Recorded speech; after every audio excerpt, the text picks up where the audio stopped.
अगर आप home loan पर ज्यादा ब्याज चुका रहे हैं और आप में से किन्हीं को शेयर बाजार में नफा नुकसान हो रहा है और ऐसे हालात में हर कोई चाहता है कि ज्यादा से ज्यादा टैक्स बचा ले, लेकिन कोई रास्ता नजर नहीं आता है। लेकिन हम आपको ऐसा रास्ता बताएंगे जो आपने अब तक नहीं सुना होगा, क्योंकि हम लेकर हाजिर हैं आपका पसंदीदा शो टैक्स गुरु और मैं हूं लक्ष्मण रॉय। और हमारे साथ इस बार हैं जाने माने टैक्स एक्सपर्ट मुकेश पटेल साहब, जो कि अहमदाबाद से हमारे साथ जुड़े हैं। मुकेश जी नमस्कार। नमस्कार लक्ष्मण जी, कैसे हैं आप? क्या हमारे टैक्स पेयर्स के लिए कुछ खास लेकर आए हैं आप? बिल्कुल। टैक्स गुरु के हमारे दर्शकों को हमेशा कुछ न कुछ हमें नया पेश करना जरूरी है और ये हम ले भी आते हैं, क्योंकि कई सुझाव तो दर्शकों के प्रश्नों से ही हमें मिलते हैं, thinking out of the box. बस और ज्यादा खुलासा मत करिए और दर्शकों को कुछ हद तक बने रहने दीजिए हमारे शो में, क्योंकि हम बताने वाले हैं कि हाउसिंग लोन इंटरेस्ट क्लेम नहीं करने वालों को टैक्स में कैसे मिलेगी राहत। 5 साल के बाद सोवरेन गोल्ड बॉन्ड रिडीम करने पर क्या मिल सकती है टैक्स छूट, और साथ ही भी बताएंगे कि कंसल्टेशन से होने वाली कमाई पर क्या है जीएसटी के नियम। इन सारे मुद्दों पर बातचीत करेंगे, लेकिन सबसे पहला मुद्दा जो सबका पसंदीदा मुद्दा है वह है हाउसिंग लोन को लेकर के। हाउसिंग लोन पे इंटरेस्ट पर लोग जो चुकाते हैं उस पर टैक्स छूट क्लेम करते हैं, लेकिन दो व्यवस्था हो गई अब, नई व्यवस्था पुरानी व्यवस्था। सबसे पहले पुरानी व्यवस्था की बात करें मुकेश जी, तो उसके तहत 2 लाख तक अगर आप ब्याज चुकाते हैं तब तो आपको टैक्स छूट मिल जाती है। लेकिन कई लोग ऐसे हैं जो 2 लाख रुपए से ज्यादा ब्याज चुकाते हैं, उनका भी कोई रास्ता दिख रहा है क्या? क्योंकि ऐसे लोग बहुत सारे हैं जो सवाल हैं और रास्ता ढूंढ रहे हैं। लक्ष्मण जी, अब ये 2 लाख की जो लिमिट है वो कई सालों पहले तय की गई थी। अब आज के इंटरेस्ट रेट के हिसाब से जाएं तो 2 लाख का ब्याज 25 लाख की लोन होगी। अब 25 लाख की लोन में तो आज एक BHK भी आपको आता नहीं है, नसीब होता नहीं है। So you actually 50 lakh 60 70 80 lakh या 1 करोड़ की भी लोगों को लोन लेनी पड़ती है। अब सवाल ये होता है कि सेक्शन 24 अगर पुरानी व्यवस्था में है तो केवल 2 लाख आपको देता है। बीच में 3 साल ऐसे थे जो सेक्शन 80 EEA में आपको 1.5 लाख का एक्स्ट्रा इंटरेस्ट मिला था, लेकिन उसके बाद फिर से 2 लाख हो गया। तो अब सवाल ये होता है कि अगर आपने 2 लाख से या वो 2 लाख वत्ता 1.5 लाख माना 3.5 लाख से ज्यादा ब्याज इंटरेस्ट ऑन हाउसिंग लोन की तहत अदा किया है, तो उसके लिए आप क्या कोई टैक्स छूट का फायदा ले सकते हैं? बिल्कुल। अब देखिए, कई बार ऐसा होता है कि जब सरकार कुछ क्लैरिफिकेशन करती है, कुछ अपने पॉइंट ऑफ व्यू से कोई लूप होल को प्लग करने के लिए, उसी से बहुत सारी बातें ऐसी भी स्पष्ट हो जाती है जिसमें से आप कॉन्फिडेंटली प्लानिंग कर सको। अब इस बार भी ऐसा हुआ। देखिए, इस बार सरकार ने एक सेक्शन 48 जो कैपिटल गेन्स के लिए प्रोविजन है, उसमें एक ऐसा सुधार लाए हैं वो कि अगर आपने कोई इंटरेस्ट हाउसिंग लोन का डिडक्शन कोई भी या तो सेक्शन 24 या चैप्टर 6A में लिया हुआ है, तो वो इंटरेस्ट के लिए आपको डबल डिडक्शन कैपिटल गेन्स के कंप्यूटेशन में नहीं मिलेगा। क्यों?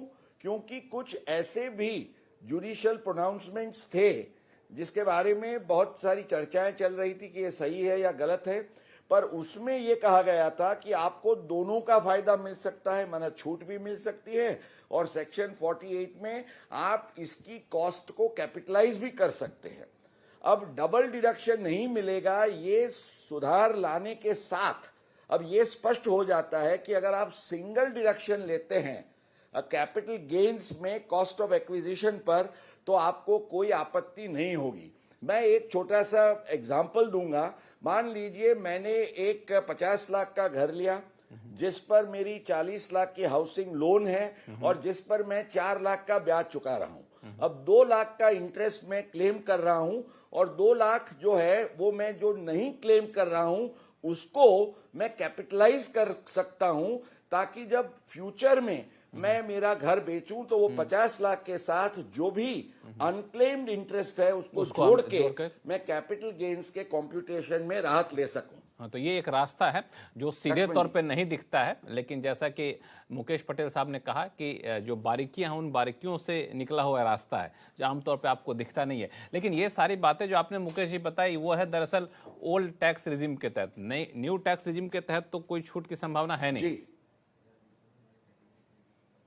अब एक्चुअली मैं आपको बताऊं कि न्यू टैक्स रेजिम में तो ये जो अमेंडमेंट से क्लैरिफिकेशन उभरता है, ये जो बारीकी आपने बताई जो इसमें से निकलती है, वो thinking out of the box के हिसाब से, तो अब आप नई स्कीम में जाइए, फिक्र मत करिए, भले आपको 2 लाख रुपए का फायदा भी न मिलता हो, लेकिन आप जो भी इंटरेस्ट चुकाते हैं, लक्ष्मण जी मैं हमारे दर्शकों को ये कहूंगा कि ये इंटरेस्ट का पूरा रिकॉर्ड आप संभाल के उसको बरकरार ऐसे तरीके से रखिए ताकि भविष्य में अगर आपको कुछ भी करना पड़े तो उस टाइम पर आप ये उसके कॉस्ट ऑफ एक्विजिशन में जोड़ के उसके इंडेक्सेशन का भी फायदा उठा ले सकते सको। हैं। तो यहाँ पे तो मेरे आपको ख्याल से नई में तो ये और फायदा कारक होगा।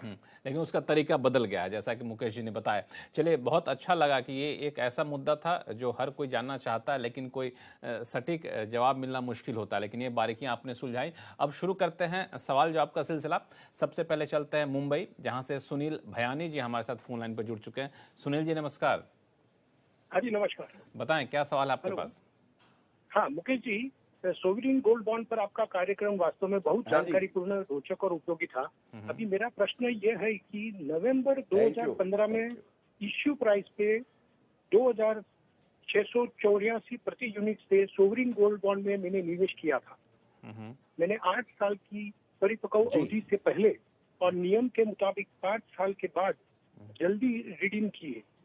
फरवरी 2023 में मुझे 5770 प्रति यूनिट की कीमत पर रिडीम्शन किया। अभी अग्र प्रश्न यह है कि क्या मैं इस लाभ को 2023-24 के इनकम टैक्स रिटर्न में इनकम टैक्स के किस प्रावधान के तहत छूट का दावा कर सकता हूं, ये जानकारी मुझे चाहिए। ठीक है मुकेश जी। मेरे ख्याल से उन्होंने एक तो बहुत सही समय पर प्रश्न पूछा है, क्योंकि अभी वो अपना ITR 23-24 का भरने जा रहे हैं। और जैसे मैंने लक्ष्मण जी आपको आगे बताया, ऑनेस्टली स्पीकिंग ये मुद्दे पर मैंने खुद कभी सोचा नहीं था, लेकिन ये सुनील जी का जब सवाल आया तो मैं भी सोच में पड़ गया और मैंने इसकी सेक्शन निकाली, जो सेक्शन है 47 क्लॉज 7C। अब ये सेक्शन और सब सेक्शन इसका जो क्लॉज है ये कहता है कि कोई भी ऐसी ट्रांसफर हो जिसको टैक्सेबल ट्रांसफर नहीं गिनी जाती है तो आपको एग्जम्पशन का फायदा मिलता है। तो ये लिस्ट में, list of transactions not treated as transfer में समावेश किया गया है क्लॉज 7C में ये पर्टिकुलर सॉवरीन गोल्ड बॉन्ड्स को, और उसमें ये कहा गया है कि redemption of a sovereign gold bond. अब देखिए, ये रिडेम्पशन जो वर्ड है इसमें कहीं भी ये नहीं लिखा गया है कि रिडेम्पशन ऑन मैच्योरिटी। तो मैंने ये स्कीम को रिफर किया। अब आरबीआई की जो स्कीम है वो ये कहती है कि 5 साल के बाद, मैं सेकेंडरी मार्केट के ट्रांजैक्शन की बात नहीं करता हूं, उसमें तो कैपिटल गेन लगेगा ही लगेगा, वो हम आगे डिस्कस कर चुके हैं। लेकिन अगर आप रिडेम्पशन करते हैं वो प्रीमेच्योर भी हो 5 साल के बाद, और अगर आरबीआई आपको पैसा देता है तो ये जरूरी नहीं है कि ओनली ऑन मैच्योरिटी वाले रिडेम्पशन पर आपको एग्जम्पशन मिले।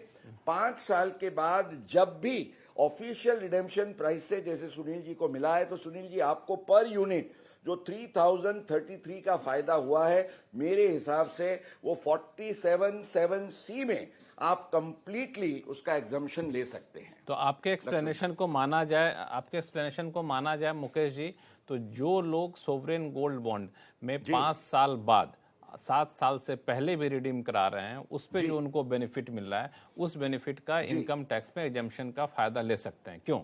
सही है? बिल्कुल। तो इसमें कहीं कोई दो राय नहीं होनी ये चाहिए। रिडेम्पशन होना चाहिए, ये सेकेंडरी मार्केट का सेल नहीं होना चाहिए। हाँ, सेकेंडरी मार्केट का सेल नहीं, रिडेम्पशन की बात कर रहा हूँ। आपके अकाउंट में पैसा वापस आ रहा है रिडीम होकर के, तो वैसी सूरत की बात कही। चलिए अगला सवाल लेते हैं ग्रेटर नोएडा से। मुरारी प्रसाद जी हमारे साथ फोन लाइन पर जुड़ चुके हैं। मुरारी जी नमस्कार।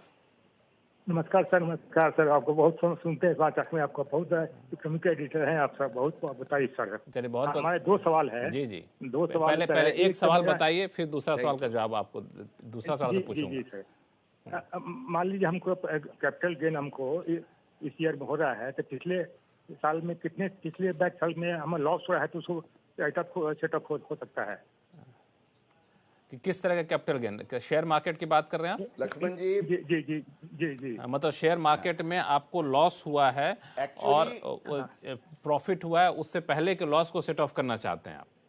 जी। कितना साल बैक कट हो सकता है? बिल्कुल। अभी देखिए, ये आपका एक अगले साल का कैपिटल लॉस है, इस साल का आपका कैपिटल गेन है। अब कैपिटल गेन के दो प्रकार होते हैं, एक शॉर्ट टर्म होता है, एक लॉन्ग टर्म होता है। ये भले शेयर का हो, जमीन मकान जायदाद किसी से भी, सोना चांदी का, उसमें कोई दिक्कत नहीं है। In fact you can set off loss और gain of any one asset against another. पर जो नियम है वो आपको ये ख्याल में रखना है कि अगर आपका आगे से कैरी फॉरवर्ड लॉस आता है, तो अगर वो लॉन्ग टर्म है तो केवल लॉन्ग टर्म कैपिटल गेन आपको जो इस साल में हुआ है उसके सामने सेट ऑफ हो सकता है। और अगर ये शॉर्ट टर्म कैपिटल लॉस है तो वो आपका शॉर्ट टर्म या लॉन्ग टर्म कोई भी लॉस गेन हो उसके सामने ये लॉस आप सेट ऑफ कर सकते हैं। लक्ष्मण जी, ये इसका नियम है। बिल्कुल, तो इसमें कोई कंफ्यूजन नहीं होना चाहिए। मुरारी जी, और कोई सवाल है? हाँ, एक सवाल मेरा है कि सॉवरेन गोल्ड बॉन्ड लिए थे हम 2020 में अप्रैल में, तो हम 3 साल का हो गया, 3 साल में बेचने पर क्या हमको टैक्स लगेगा? अच्छा, ये भी आपने जो एक सवाल पूछा, अच्छा पहलू है। अभी हम जो लक्ष्मण जी बात कर रहे थे कि गोल्ड बॉन्ड में 5 साल के बाद जो रिडेम्पशन वाला है तो पूरा एग्जम्पशन है। अब 3 साल के बाद जब आप सेकेंडरी मार्केट में बेचते हैं तो ये आपकी लॉन्ग टर्म कैपिटल एसेट हुई, इसलिए ये सेक्शन 112 के तहत, क्योंकि ये लिस्टेड सिक्योरिटी है, या तो आप 20% विथ इंडेक्सेशन के हिसाब से तय करिए उसका टैक्स, या 10% फ्लैट विदाउट इंडेक्सेशन के हिसाब से तय करिए। तो 3 साल के बाद और 5 साल के बीच में या तो 8 साल तक सेकेंडरी मार्केट के कोई भी सेल में ये लॉन्ग टर्म का फायदा आप जरूर ले सकते हैं भाई साहब। चलिए, तो मुझे लगता है सारी उलझनें आपकी दूर हो गई हैं। फिलहाल वक्त है छोटे से ब्रेक का। ब्रेक के बाद जानेंगे कि लीव एनकैशमेंट पर टीडीएस की क्या है बारीकियां, बताएंगे छोटे से ब्रेक के बाद।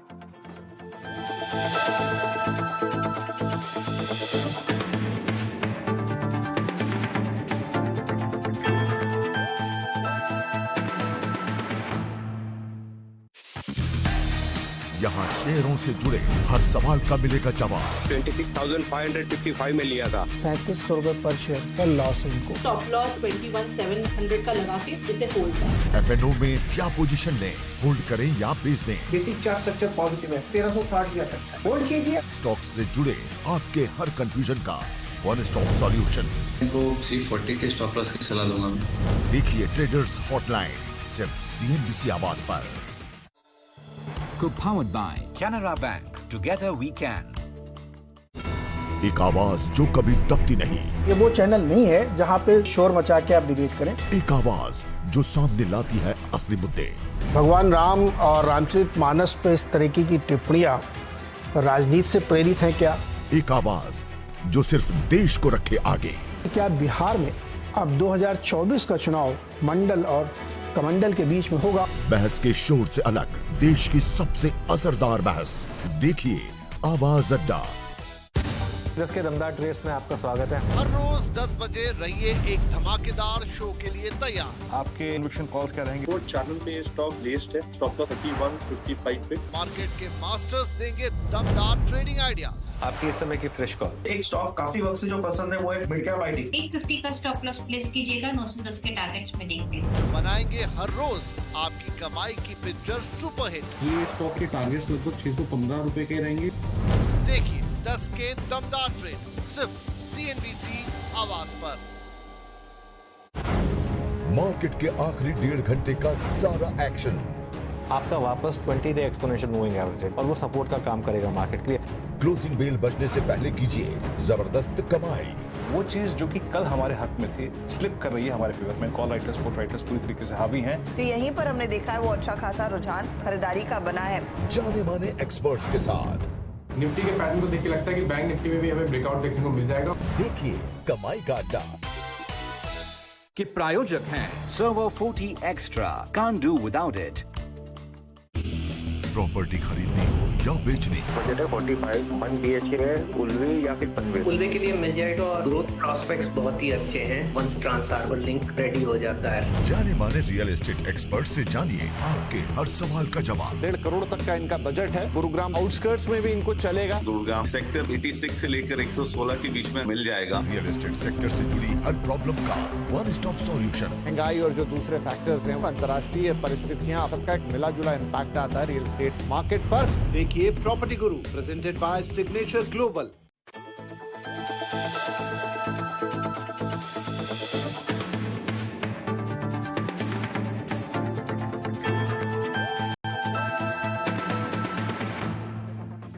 ब्रेक के बाद एक बार फिर से आपका स्वागत है। आप देख रहे हैं टैक्स गुरु और आपके सवालों का जवाब देने के लिए हमारे साथ हैं जाने माने टैक्स एक्सपर्ट मुकेश पटेल साहब, जो कि अहमदाबाद से जुड़े हैं।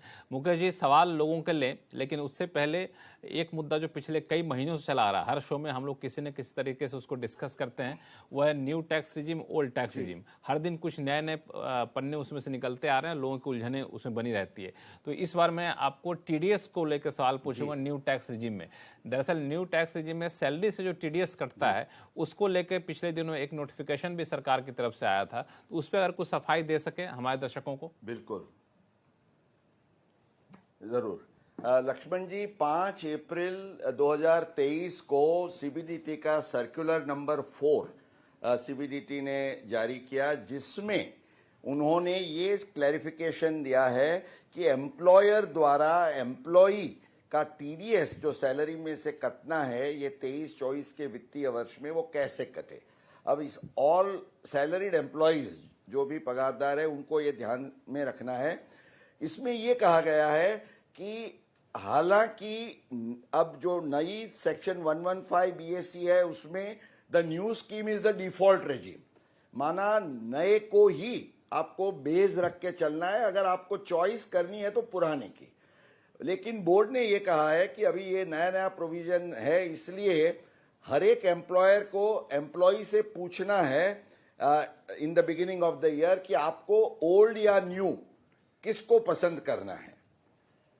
अगर आप कुछ नहीं जवाब देते हैं तो एम्प्लॉयर ये मान के चलेगा कि आप न्यू जो डिफॉल्ट रेजिम है उसी को मान के चलते हैं। अगर आप डिडक्शंस वगैरह का फायदा लेना चाहते हैं तो आपको स्पेसिफिकली बताना होगा एम्प्लॉयर को कि मैं ओल्ड स्कीम में जाना चाहता हूं। और ये भी कहा गया है कि एक बार वर्ष की शुरू में आप पसंद करते हैं तो वो पूरे साल यही आपको पकड़ के रखना होगा।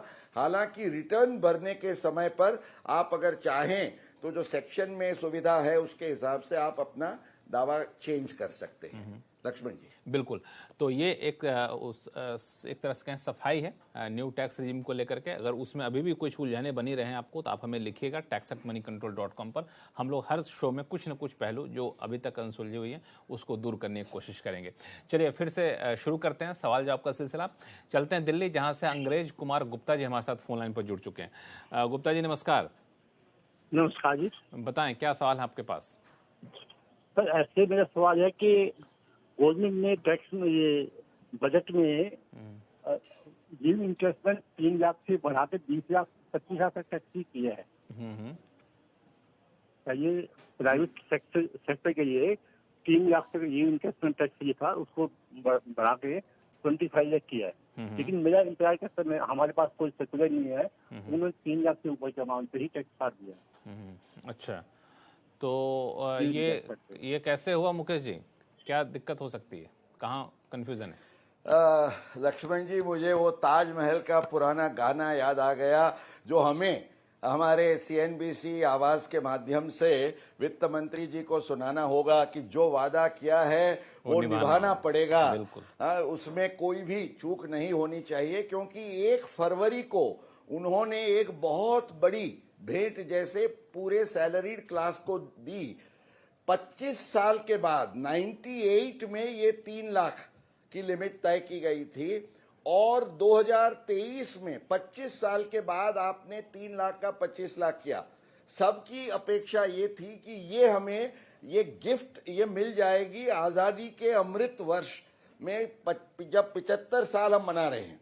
तो अनफॉर्चुनेटली जो गुप्ता जी ने बताया, आज तक भी 3.5 महीने हुए हैं, बहुत सारी चीजें बजट में जो कही गई थी वो अमल में आ गई है, लेकिन इसके बारे में पता नहीं क्यों नॉर्थ ब्लॉक अभी सो रहा है। मैं ये गुजारिश करूंगा कि before the due date for income tax return, अब सबको रिटर्न भरना शुरू होगा, टैक्स तो कट चुका है, पर आप वो उनको रिफंड देने का भी एक मौका दीजिए। 22-23 में आजादी के अमृत वर्ष से लेके जो भी रिटायर हुए हैं और जो भी जिनको ये लीव एनकैशमेंट मिला है, सबके लिए आप जल्दी से जल्दी एग्जम्पशन का नोटिफिकेशन ले आए और हमारे दर्शक भी हमारे कार्यक्रम की आवाज को समर्थन दें। बिल्कुल, हम चाहेंगे कि टैक्स गुरु की आवाज़ सरकार तक पहुंचे और ये जो नोटिफिकेशन जो कि ऐलान के बाद आना होता है अब तक नहीं आया है, उसको जल्द से जल्द सरकार जारी करे। चलिए फिलहाल वक्त है छोटे से ब्रेक का। ब्रेक के बाद जानेंगे कंसल्टेशन से होने वाली कमाई पर क्या है जीएसटी के नियम, बताएंगे छोटे से ब्रेक के बाद।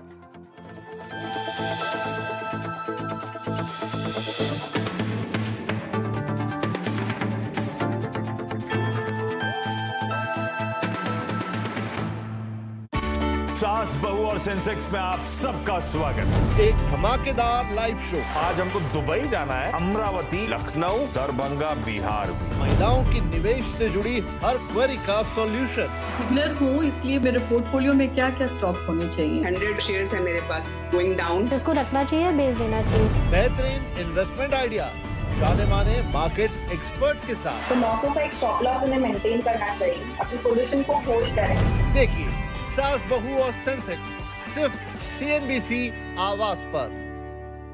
फ्यूचर एक्सप्रेस में आप सभी का स्वागत है। FNO मार्केट का हर एक्शन मेजरली आपको वो शेयर तेजी में दिखाई पड़ेंगे जहां पर हैवी वेट्स या बाइंग है भी तो बहुत सेलेक्टिव है, लेकिन प्रेशर बैंक्स में। कॉल ऑप्शन ले या पुट ऑप्शन। एक मोमेंटम चालू हो गया बैंक निफ्टी में टुवर्ड्स सेल टारगेट्स 37,500 भी लेके जा सकता है। जानिए किन स्टॉक्स में होगी आपकी जबरदस्त कमाई। 1640 की कॉल में आप लॉन्ग जाएंगे, 66 रुपए का टारगेट और करीब 42 का स्टॉप लॉस यहाँ पर मेंटेन कर सकते हैं। देखिए फ्यूचर एक्सप्रेस के प्रायोजक हैं एंजल वन। प्रॉपर्टी खरीदनी हो या बेचनी, बजट है 45, 1 BHK है, उल्वे या फिर पनवेल। उल्वे के लिए मिल जाएगा और ग्रोथ प्रॉस्पेक्ट्स बहुत ही अच्छे हैं। Once trans harbour link ready हो जाता है। जाने माने रियल एस्टेट एक्सपर्ट से जानिए आपके हर सवाल का जवाब। 1.5 करोड़ तक का इनका बजट है। गुरुग्राम आउटस्कर्ट्स में भी इनको चलेगा। गुरुग्राम सेक्टर 86 से लेकर 116 के बीच में मिल जाएगा। रियल एस्टेट सेक्टर से जुड़ी हर प्रॉब्लम का वन स्टॉप सॉल्यूशन। महंगाई और जो दूसरे फैक्टर्स हैं, अंतर्राष्ट्रीय परिस्थितियां, सबका एक मिला जुला इम्पैक्ट आता है रियल एस्टेट मार्केट पर। देखिए property guru presented by signature global. Nifty का ये लेवल 30,440 अगर होल्ड कर रहा है तो शायद हमारा दिन अच्छा हो सकता है। अपने पहले ट्रेड से बनाइए अपनी हर मॉर्निंग को रॉकिंग। लॉजिकली अगर इतना रुपये वीक होगा तो बैंक्स गिरने चाहिए और IT चलना चाहिए। मार्केट के सबसे अनुभवी और भरोसेमंद एक्सपर्ट्स के साथ जिस तरह से स्ट्रेंथ बनी है, ये 325 पे रखना है। बुल या बियर के फियर फैक्टर को कहिए गुड बाय। मार्केट अब स्टेबिलिटी दिखा रहा है, तो अब आप बाकी स्टॉक्स पर एक कॉल ले सकते हैं। देखिए पहला सौदा CNBC आवाज पर। Powered by Canara Bank. Together we can.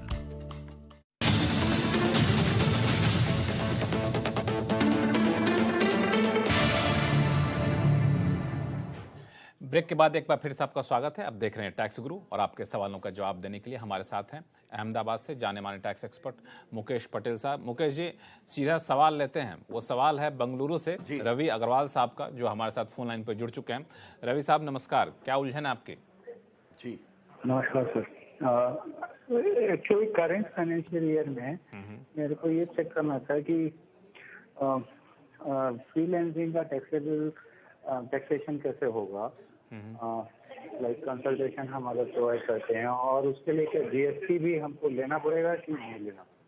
ठीक है, तो दोनों तरह के सवाल पूछना चाहते हैं, फ्रीलांसिंग में, कंसल्टेशन में, इनकम टैक्स का भी और GST का भी। क्यों, मैं सही समझ रहा हूँ?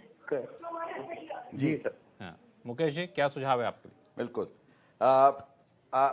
लक्ष्मण जी, ये बहुत ही इंटरेस्टिंग क्वेश्चन है और शायद कई केसेस तो ऐसे भी होते हैं कि जो सैलरीड एम्प्लॉई होता है, अब सैलरी पे तो आप जानते हैं केवल इनकम टैक्स है, जीएसटी तो कतई लगता नहीं है, आपका कितना भी सैलरी हो, करोड़ों रुपए का हो तो भी। पर सैलरी के साथ आप कई बार विथ और विदाउट सैलरी भी आप कंसल्टिंग इनकम अगर आप प्राइवेटली उसको कमाते हैं तो इस पर जीएसटी का नियम ये है कि 20 लाख रुपया उसकी एग्जम्पशन लिमिट है। माना अगर आपका कंसल्टेशन का इनकम 20 लाख के अंदर है तो आपको कोई भी रजिस्ट्रेशन कराने की भी आवश्यकता नहीं है और जीएसटी की वसूली करने के लिए भी आप पर कोई ऑब्लिगेशन नहीं है। अगर 20 लाख की लिमिट एक्सीड करते हैं तभी ये होता है। अब इसमें सैलरी वाली जो लिमिट है इसको यहाँ जोड़ा नहीं जाता है, ये भी आपको ख्याल रखना है।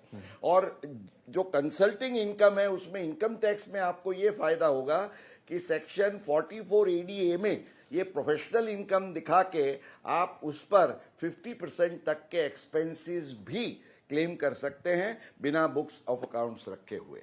लक्ष्मण जी। तो अग्रवाल साहब, कंफ्यूजन दूर हो गया? जी, मैं वो आंसर मिल गया। चलिए, कभी भी कोई उलझन हो आप हमें लिखिएगा tax@moneycontrol.com पर। मुकेश पटेल जी, आपका बहुत बहुत धन्यवाद सभी सवालों का बहुत ही बेहतरीन तरीके से जवाब देने के लिए। और दर्शकों से यही कहूंगा, चाहे सवाल जीएसटी का हो या फिर इनकम टैक्स का, आप अपना सवाल हमें भेजिए tax@moneycontrol.com पर। और जब आप अपना सवाल भेजते हैं तो आप अपने सवाल के साथ अपना नाम और मोबाइल नंबर लिखना ना भूलें, ताकि मोबाइल के जरिए हम सीधे अपने जो हमारे एक्सपर्ट टैक्स एक्सपर्ट होते हैं उनसे आपको बातचीत करा सकें और आपकी सभी उलझनों को दूर कर सकें। फिलहाल के लिए नमस्कार, देखते रहिए CNBC आवाज़।